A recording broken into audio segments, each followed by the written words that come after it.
Добро вечер, драги приятели. Прво на приятелките ви го честитам 8 март, денот на жените, денеска се.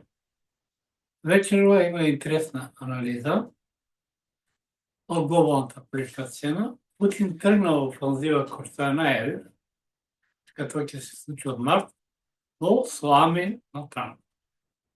И некој пред да почнам со анализата, оние што има желба да ги следат моите анализи, треба на YouTube да притиснат на копчето претплати се или subscribe и ако се допаѓа видеото да стават лайк.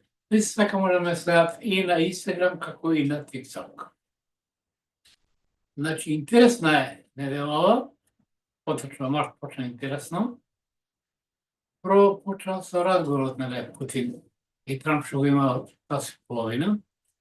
Потоа веднаш Зеленски доби задача да направи мала комедија при посета на САД. Трамп намерно кажа 500 милијари прво, 5 милијари да толку вредат, да се платат и колку е дата помошта.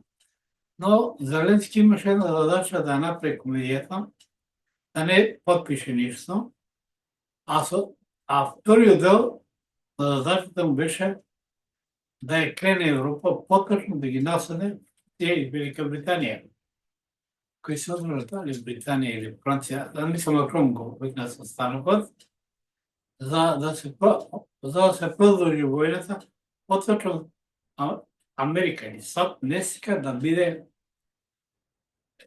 означена како земја што е поразена, што изгубила војна. Тоа да биде Европа. И затоа слушам дека и интернет се го згаснуваат украинците. Значи, не доаѓајќи помош од САД, запрене моментално, а Русија тргна во офанзива. Прво чисти Курска област, потоа слушате ме добро, Николаев, Харков, Одеса, тоа остане Киевскиот дел и Галиција. Не знам дали Полска ќе го добие, иначе Унгарија ќе го добие својот дел, што во кој дел беше на Украина, не ми даде за збор, не ми текнува, на Романија не верувам дека ќе го добие, назад. Значи, целта е остварена. Трамп сака да се посвети на економијата и му треба средства. Значи, затоа се спасе прво кон Канада, прво таму е доста минерали, кон Гренланд. Значи, направена поделба, но исто така Трамп знае една работа, ово што го договори со Путин, што му прави оставките, навно се и му вовел санкции, ако не го запре комплетно, е малку смешно. Прави причина што сад сека да подготви за војна со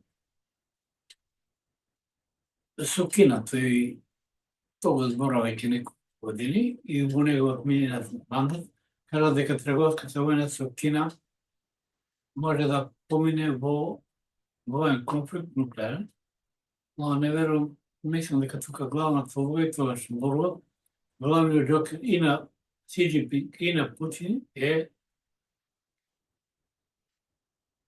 лидерот на Северна Кореја, Ким Јонг Ун. Така да ќе биде интересно. Ова што се случува е нова поделба, реков, мултиполарен свет настапува, но најголем страх на Трамп зошто се договара на Путин, тоа е да го забави, да ја забави делоризацијата. Значи, БРИКС да не се избрзува со појава на нова резервна валута. И сад е соочен со голем финансиски колапс, тоа не е задолжена земја, тоа не е Велика Британија, трета е Германија, четврта е Франција, но Германија се обидува да се влече влегување во конфликт со Русија, тука се чуваат пољаците и барат чак и нуклеарки, смешно. Франција единствено што има свој нуклеарен, а во Велика Британија мислам дека се нуклеарките на САД. Значи, ја не знам, Макрон дали има 3 числа, нека просечно му викам вака, но ти да се заканува со нуклеарно оружје на најголемата нуклеарна сила, тоа е Русија, која има повеќе нуклеарни глави и посовремено нуклеарно оружје од САД, тоа е војна сила број 1. Сакам некој да придржи во моментот, само и сад знае. И затоа сака со овие отстапки Трамп на Путин на момент бар да ги одвои Кина и Русија, Русија да не се меша во конфликтот со Кина, меѓу Кина и САД. Русија се има економско партнерство и војна соработка, но нема стратешки договор со Кина, но има со Северна Кореја и со Иран. Значи, тука може да бидат како жртви или како сакате да кажете сега, жртвеници и Израел и како Украина. Украина е веќе малку држава, но никош не постојала до 1919. Посекој било подрачје, Украина на руски значи крајна. Интересен период, значи доаѓа едно подела на светот и во минатото ви да кажам, значи нема да биде ќе биде монопол да има САД, мултинационално ќе биде, че прва група се сака да влезе САД, Русија и Кина,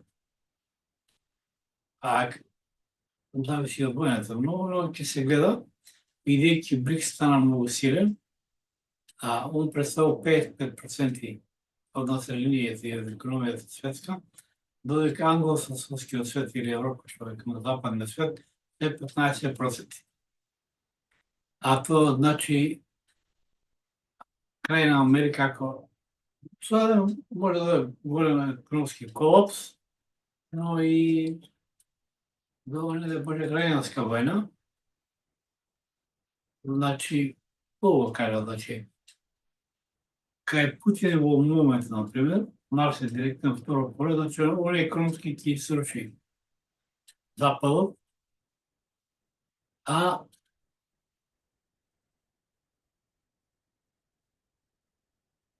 веќе Марс му е директно во девето поле, значи, рушен целосно на Западот, тука Јупитер е во 8 поле, значи, тоа ќе го направи со војна сила.